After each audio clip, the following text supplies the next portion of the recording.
Hello बच्चों, कैसे हैं आप लोग।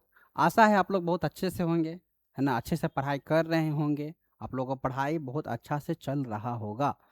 बच्चों, हमने पिछले क्लास में आपको क्लास 10th का मैथमेटिक्स पढ़ाया था, दो चर वाला रैखिक समीकरण के बारे में। ठीक है, मैंने 5-6 वीडियो को अपलोड कर चुका हूँ।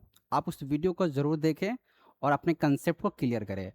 आज हम लोग ठीक उस कंसेप्ट से थोड़ा सा और आगे का कंसेप्ट के बारे में अध्ययन करेंगे।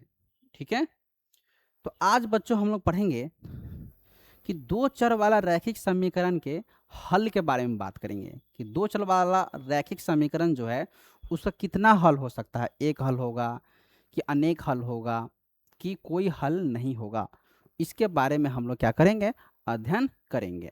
तो टॉपिक होगा, टॉपिक लिखिए, दो चर वाला दो चर वाला रैखिक समीकरण का हल। ठीक है, दो चर वाला रैखिक समीकरण का हल यानी solution of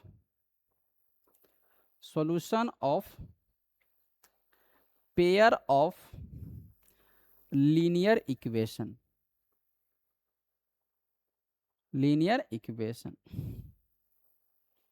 solution of pair of linear equation यानी जब दो रैखिक समीकरण दिया हो तो उस दो रैखिक समीकरण का कितना हल संभव है उसके बारे में हम लोग आज पढ़ेंगे। ठीक है बच्चों, तो मैंने माना कि रैखिक समीकरण युग्म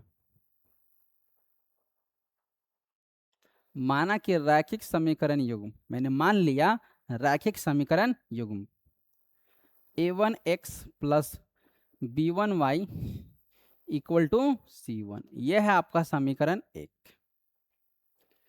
दूसरा समीकरण मान लिया a2x plus b2y equal to c2, यह है आपका समीकरण दो।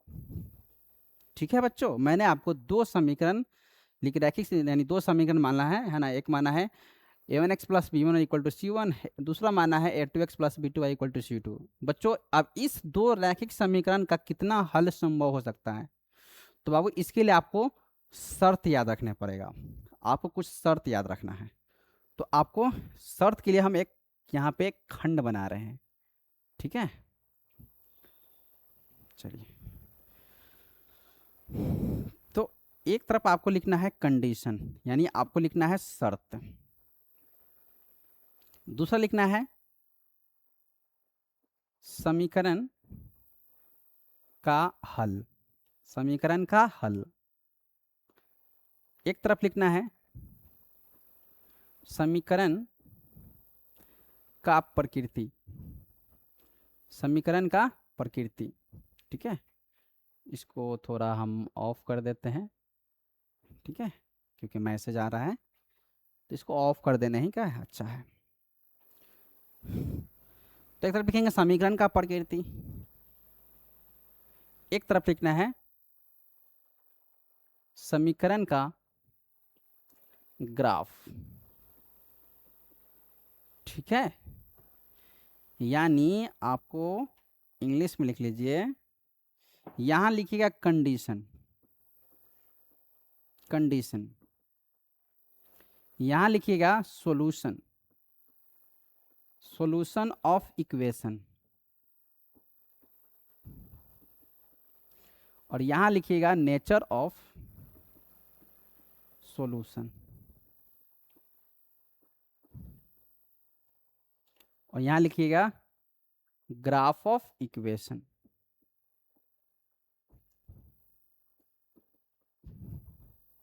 ठीक है,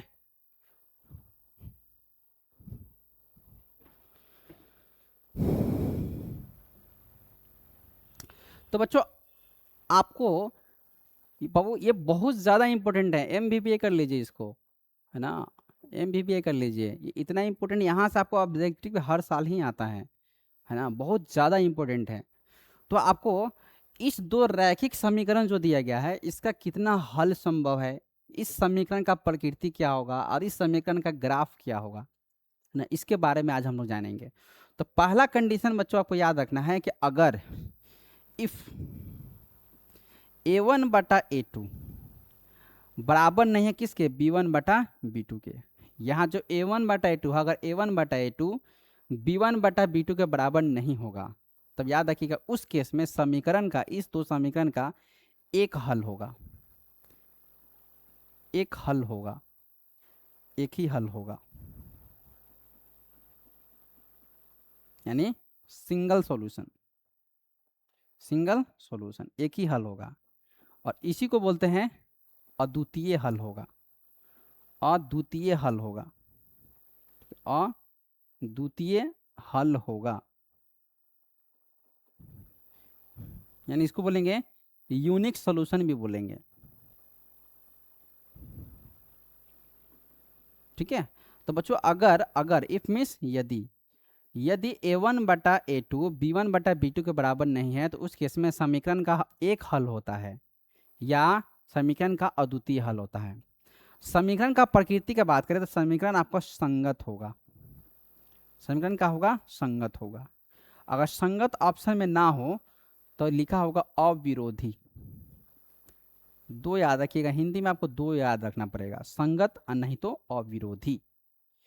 इसी को अंग्रेजी में बोलते हैं कंसिस्टेंट, कंसिस्टेंस, कंसिस्टेंस। ठीक है, यानी समीकरण कैसा होगा, कंसिस्टेंस होगा।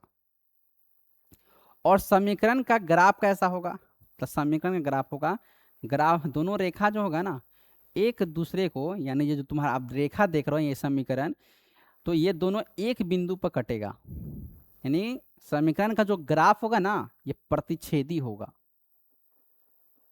प्रतिच्छेदी होगा।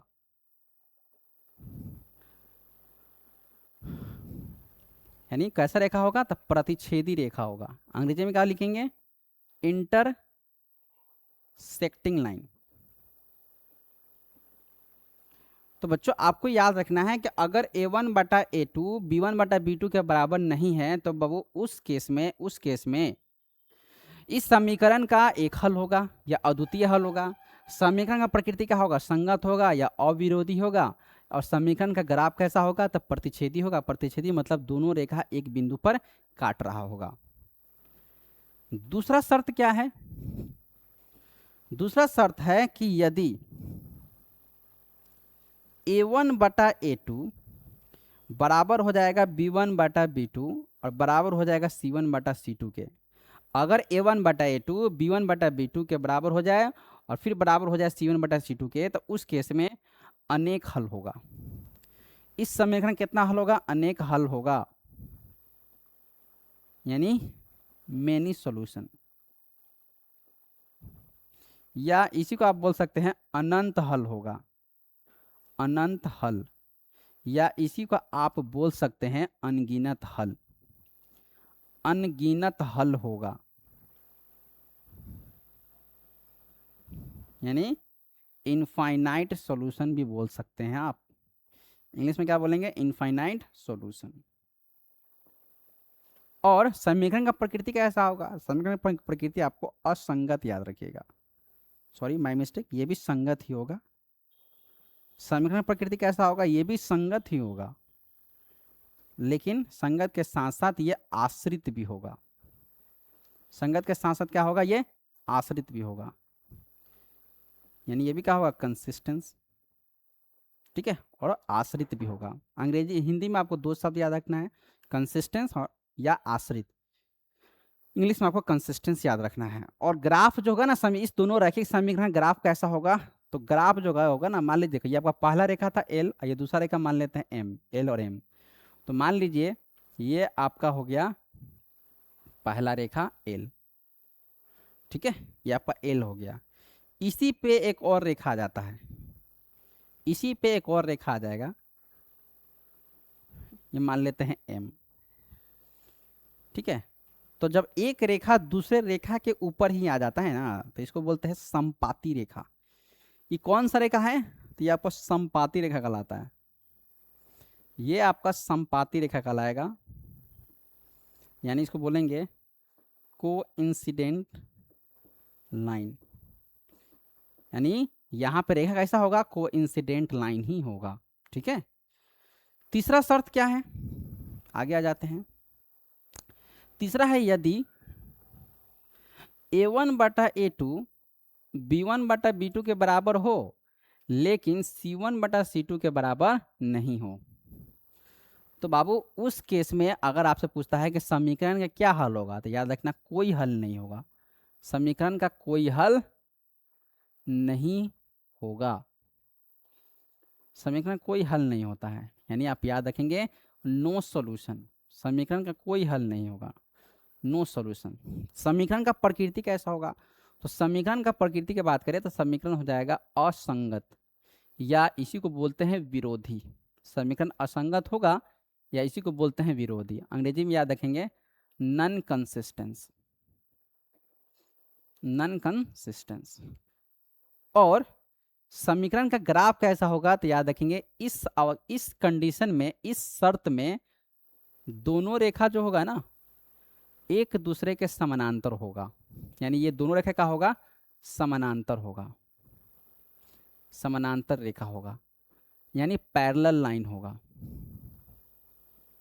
ठीक है, तो हमने क्या पढ़ा, हमने पढ़ा बच्चों, है ना, हमने पढ़ा कि रैखिक समीकरण युग्म का हल के बारे में पढ़ा, और मैंने आपको सब कुछ एक साथ डिस्कस कर दिया है ताकि आप जब इस वीडियो को देखें तो आपका कंसेप्ट और ज़्यादा क्लियर हो जाए। बच्चों पहला शर्त क्या बताया मैंने, पहला शर्त बताया कि अगर a1 बटा a2 b1 बटा b2 के बराबर नहीं होता है तो उस केस में इस दोनों रैखिक समीकरण का एक हल होता है या इस दोनों रैखिक समीकरण का अद्वितीय हल होगा। और समीकरण का प्रकृति कैसा होगा, तो संगत होगा या अविरोधी होगा। और समीकरण का ग्राफ कैसा होता है, तो ग्राफ आपका प्रतिच्छेदी रेखा होगा। प्रतिच्छेदी मतलब ये दोनों रेखा एक ही बिंदु पर काटेगा।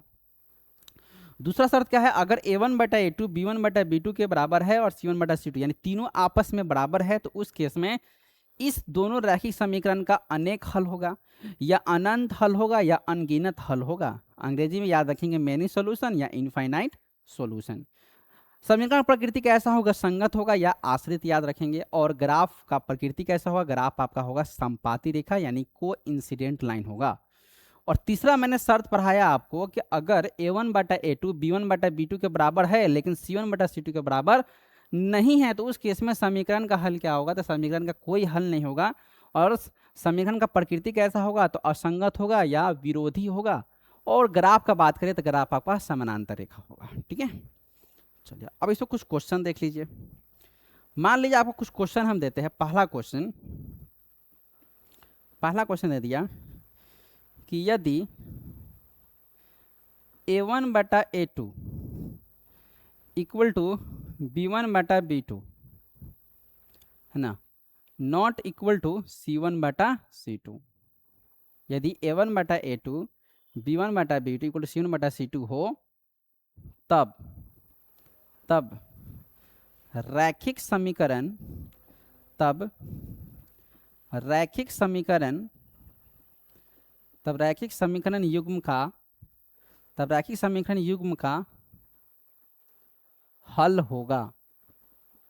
ठीक है, यानी मैंने इस बात को इंग्लिश में भी लिख देते हैं, इफ a1 बटा a2 इक्वल टू b1 बटा b2 not equal to c1 बटा c2, then solution of linear equation will be। एक में ऑप्शन दे दिया मैंने, एक हल होगा, मैंने ऑप्शन दिया एक हल होगा। बी में मैंने ऑप्शन डाला अनगिनत हल होगा, अनगिनत हल होगा। और बच्चों मैंने सी में ऑप्शन दे दिया, ठीक है, कि कोई हल नहीं होगा, कोई हल नहीं होगा। और डी में लिख दिया इनमें से कोई नहीं। इस बात को इंग्लिश में भी लिख देते हैं, यहां लिख दिया यूनिक सॉल्यूशन, यूनिक सॉल्यूशन। यहां इनफाइनाइट सॉल्यूशन, ठीक है, और यहाँ लिख दिया नो सॉल्यूशन, ठीक है, और ये आपका है नॉट। तो पहला ऑब्जेक्टिव क्वेश्चन है कि यदि a1/a2 b1/b2 के बराबर है लेकिन c1/c2 के बराबर नहीं है तो उस केस में रैखिक समीकरण युग्म का कौन सा हल सही होगा। तो अभी मैंने आपको शर्त पढ़ाया है ना, आप देखिए यहाँ पे, अगर a1/a2 b1/b2 के बराबर है लेकिन c1/c2 के बराबर नहीं होगा तो उस केस में समीकरण क्या होगा, कोई हल नहीं होगा, यानी इसका राइट आंसर क्या हो जाएगा, सी हो जाएगा। ठीक है, एक और क्वेश्चन ले लेते हैं। मैंने अगला क्वेश्चन लिया,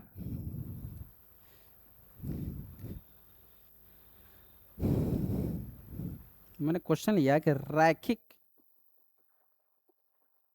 रैखिक समीकरण युग्म, रैखिक समीकरण युग्म 3x + 4y = 7 तथा 2x + 3y = 7 का हल होगा। ठीक है, यानी solution of pair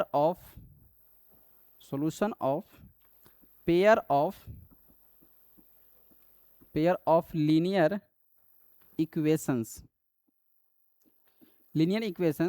3x + 4y = 7 and 2x + 3y = 7b।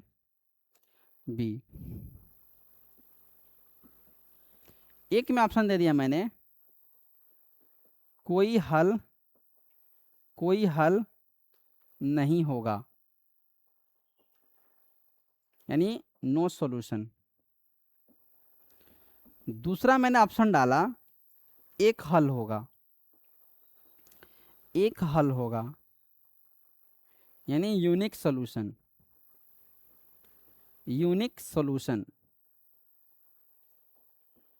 सी में मैंने डाला अनेक हल होगा,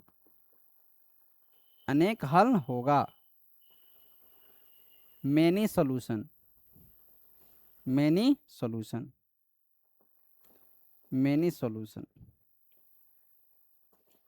और डी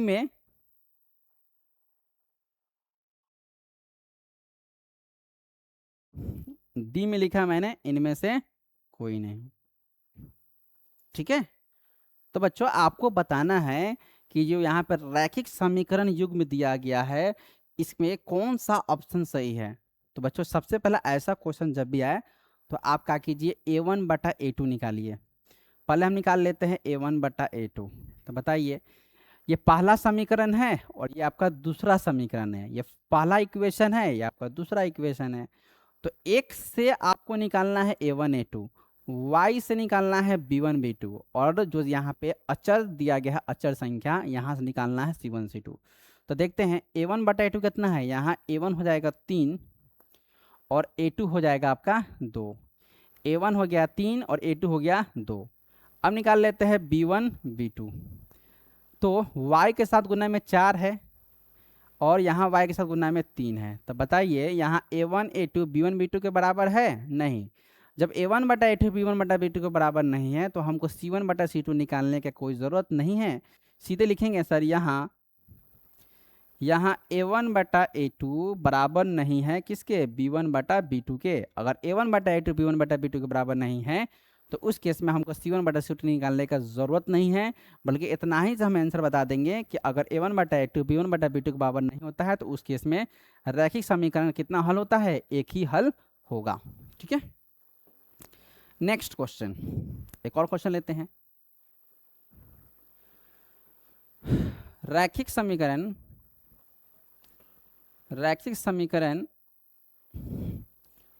समीकरण युग्म 2x - 3y = 5 तथा 6x - 9y = 15 का हल होगा। का हल होगा।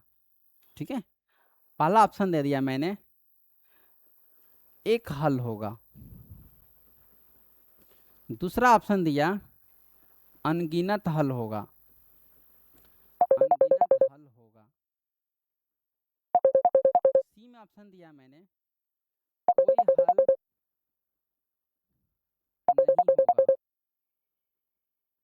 और डी में लिखा इनमें से कोई नहीं। ठीक है, एक और क्वेश्चन ले लेते हैं, दोनों के एक साथ डिस्कशन करेंगे। लिखेंगे रैखिक समीकरण युग्म, रैखिक समीकरण युग्म 2x minus 3y equal to 5 तथा 4x minus 6y equal to 8 का हल होगा। ठीक है, पहला ऑप्शन मैंने दे दिया अनेक हल होगा, अनेक हल होगा। ठीक है, दूसरा मैंने क्वेश्चन लिखा एक हल होगा। सी में ऑप्शन दिया कोई हल नहीं होगा।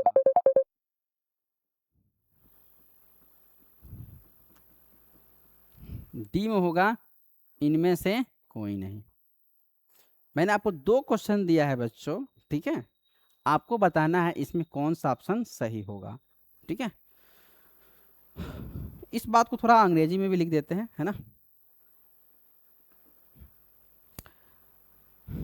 लिखेंगे solution of pair of linear equation, linear equation 2x minus 3y equal to 5 and 6x minus 9y equal to 15 will B.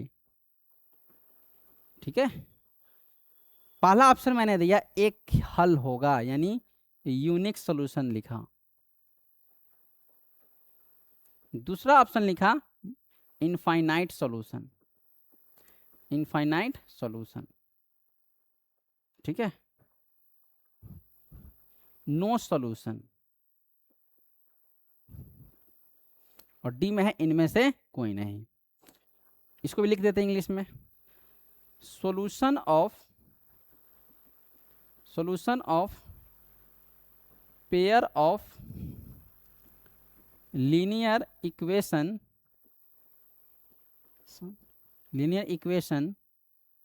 2x minus 3y equal to 5 and 4x minus 6y equal to 8 will be. ठीक है, एक option है many solution, तो यहां लिख लेते हैं single solution. D में है नो सॉल्यूशन, और ऑप्शन है डी में नॉट। तो बच्चों इस क्वेश्चन को आप समझते हैं। ठीक है, आपको दो समीकरण दिया है, तो देखो दो समीकरण का क्या हल होगा, इसके लिए आप क्या कीजिए, सबसे पहले a1 a2 निकालिए। सबसे पहले हम क्या करते हैं, a1 a2 निकालते हैं x के साथ, यानी यहाँ a1 बटा a2 निकाल लीजिए। तब बताओ यहाँ a1 कितना है 2 और a2 कितना है 6, तो 2 एकम 2 और 2 तिहाई 6, यानी a1 बटा a2 हो गया 1/3। अब निकाल लीजिए b1 बटा b2, तो b1 कितना है -3 और b2 कितना है -9, तो माइनस से माइनस कट जाएगा, 3 एकम 3, 3 तिहाई 9, ये भी कितना हो जाएगा 1/3। चलिए यहाँ देखिए a1 बटा a2 b1 बटा b2 के बराबर आ चुका है, तो अगर बराबर आ जाएगा ना तब आपको c1 बटा c2 निकालना ही पड़ेगा, कोई उपाय नहीं है। तो c1 बटा c2 निकालिए, तो c1 कितना है आपको है 5 और c2 है आपका 15, काट दीजिए 15 एकम 15 15 है ना, 5 एकम 5 5 तरीके 15। अब बच्चों देखिए यहाँ a1 बटा a2 a1 बटा a2 a1 बटा a2 b1 बटा b2 और c1 बटा c2, ये तीनों का हो गया आपस में बराबर है। और जब अगर a1 बटा a2 b1 बटा b2 c1 बटा c2 ये तीनों आपस में बराबर होता है, तो उस केस में इसका आंसर हो जाता है अनगिनत हल होगा, इनफाइनाइट इसका सोल्यूशन होगा। इसका देखिए आंसर क्या होगा, तो इसमें दो समीकरण दिया है आपको। तो सबसे पहले आप क्या कीजिए, इसमें a1 बटा a2 निकाल लीजिए। a1 बटा a2, a1 कितना है यहाँ पे बाबू 2 है, a2 कितना है यहाँ पे 4 है, काट दीजिए तो ये हो जाएगा 1/2। अब निकाल लीजिए b1 बटा b2, b1 कितना है बाबू -3, b2 कितना है -6, तो माइनस से माइनस कट जाएगा, 3 एकम 3, 3 दूना 6, ये भी 1/2 हो जाएगा। तो अगर a1 बटा a2 b1 बटा b2 के बराबर होगा, है ना, तब आपको उस केस में आपको c1 बटा c2 निकालना ही पड़ेगा, कोई उपाय नहीं है। तो c1 कितना जाएगा 5 और c2 कितना है 8। तो बताओ यहाँ c1 बटा c2 बराबर है, नहीं है, लेकिन लिखेंगे यहाँ कि सर a1 बटा a2 बराबर है b1 बटा b2 के, लेकिन बराबर नहीं है किसके, c1 बटा c2 के। इसलिए बाबू ये दोनों रैखिक समीकरण का हल क्या होगा, तो बाबू इसका कोई हल नहीं होगा। आप कितनों भी माथा फोड़ लोगे, इसका आप हल नहीं कर सकते हैं। ठीक है, ये है। कुछ कंसेप्ट और क्लियर करते हैं आपका, कुछ प्रश्न को और ले लेते हैं। मैंने क्वेश्चन लिया, यदि इसलिए लेते हैं, माय मिस्टेक, रेखीय समीकरण, रेखीय समीकरण युग्म 3x - 4y = 5 तथा 4x - 3y = 5 का ग्राफ होगा, रेखीय समीकरण युग्म इतना का ग्राफ होगा। ठीक है, एक में मैंने ऑप्शन दे दिया प्रतिच्छेदी, प्रतिच्छेदी रेखा, बी में लिख दिया समपाती रेखा, सी में लिखा मैंने समानांतर रेखा, समानांतर रेखा, डी में मैंने लिखा इनमें से कोई नहीं।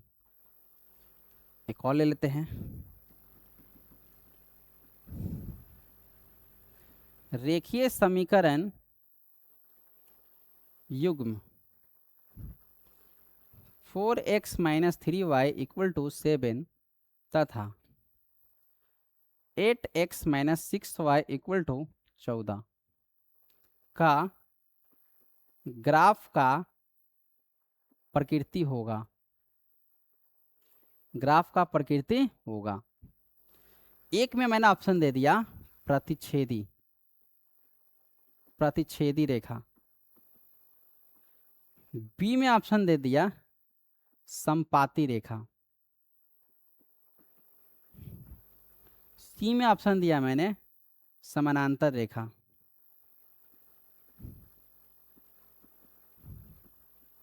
और डी में लिखा इनमें से कोई नहीं। ठीक है, यानी the nature of graph of linear equations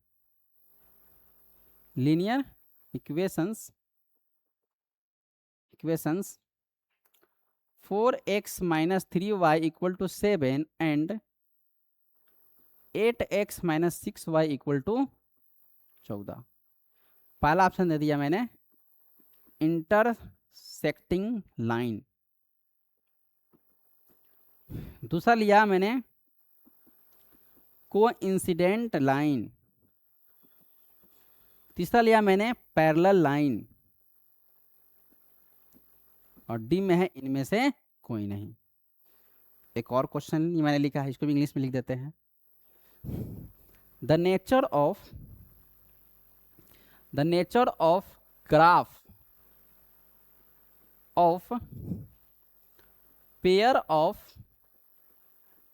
linear equations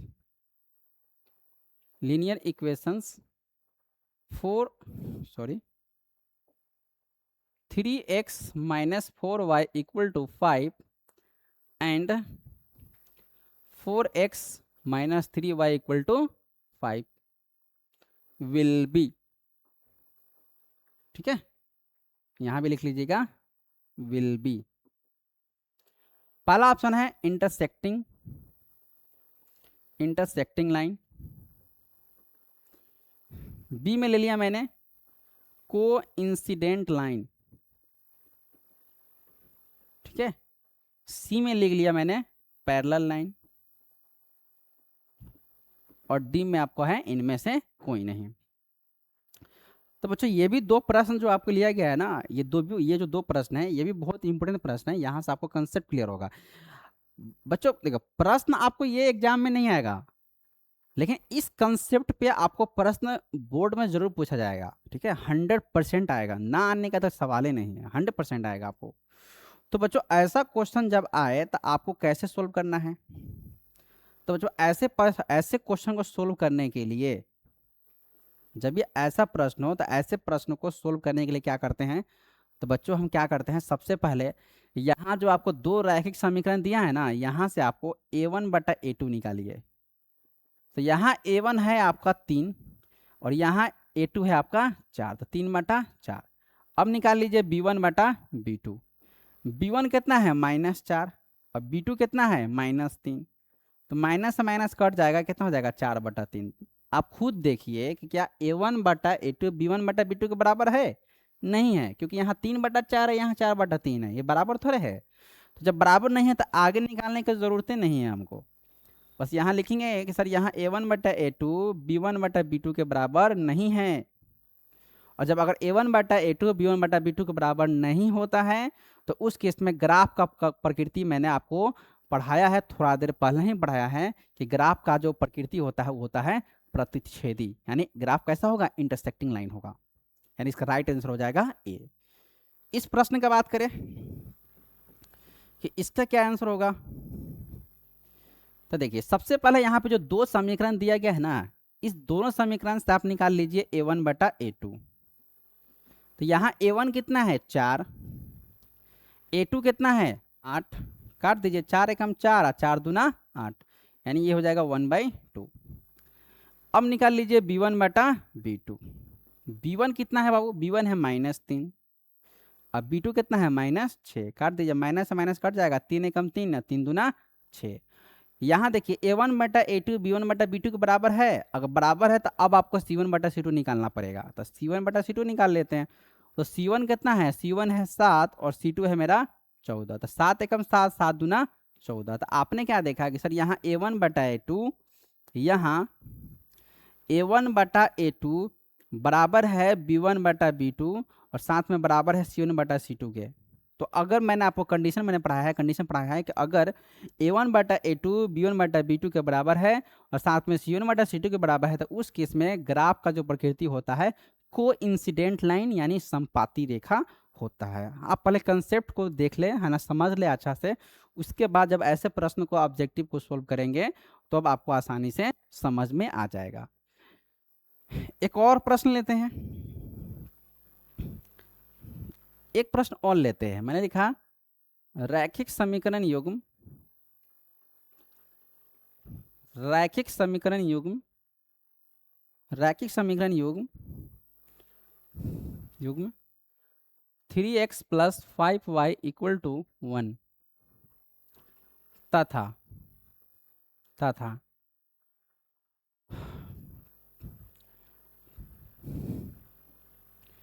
3x - 5y = 2 का का का प्रकृति होगा, का प्रकृति होगा।